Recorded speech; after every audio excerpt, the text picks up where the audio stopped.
Shalom. I am on the top of the Mount of Olives, looking down at the Temple Mount. And the Mount of Olives is a very important place in the Bible, especially when it comes to the promise of the Messiah. In Zechariah 14, at the end, near the end of the exile, this is what the prophet Zechariah says in verse 4. On that day, his feet, referring to the Lord, shall stand on the Mount of Olives that lies before Jerusalem on the east, and the Mount of Olives shall be split in two from east to west by a very wide valley, so that one half of the mount shall move northward and the other half southward.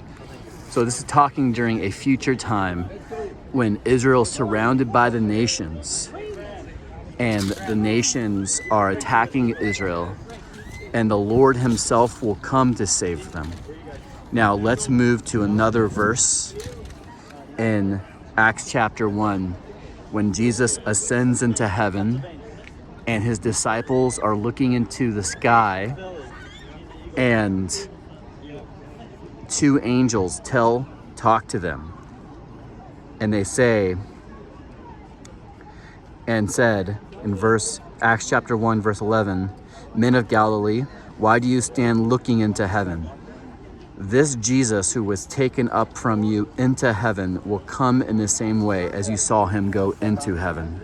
So the angels are saying that as Jesus ascended from the Mount of Olives to heaven in Acts chapter 1, so he will return from heaven to the Mount of Olives. So they are referencing Zechariah 14:4. When Jesus physically comes back to earth next, it'll be on the Mount of Olives. This very mountain that I am standing on right now doesn't look too impressive with all the tourism, but this is where Jesus will come back. Now Revelation Revelation chapter 1 confirms this as well. Let me read for you from Revelation chapter 1.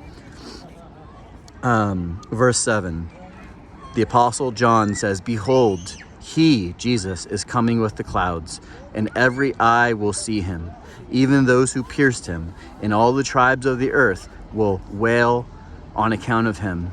Even so, amen. And actually there in Revelation chapter 1, in verse 7 that I was quoting, that's actually referencing Zechariah 12:10 as well.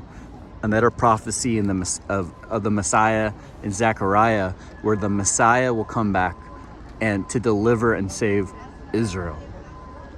And so he's combining those verses together, and we understand that this is the direction the future is heading, where the Messiah will come back here to Israel. And this is for us in the day and time that we live in. We want the Jewish people to know their Messiah, that Yeshua, Jesus of Nazareth, is the promised Messiah.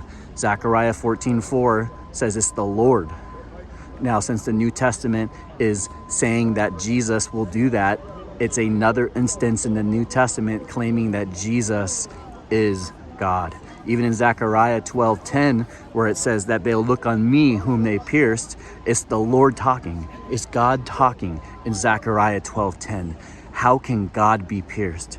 Because Jesus the Messiah is fully human and fully God. That is how it's possible. Jesus is the Messiah.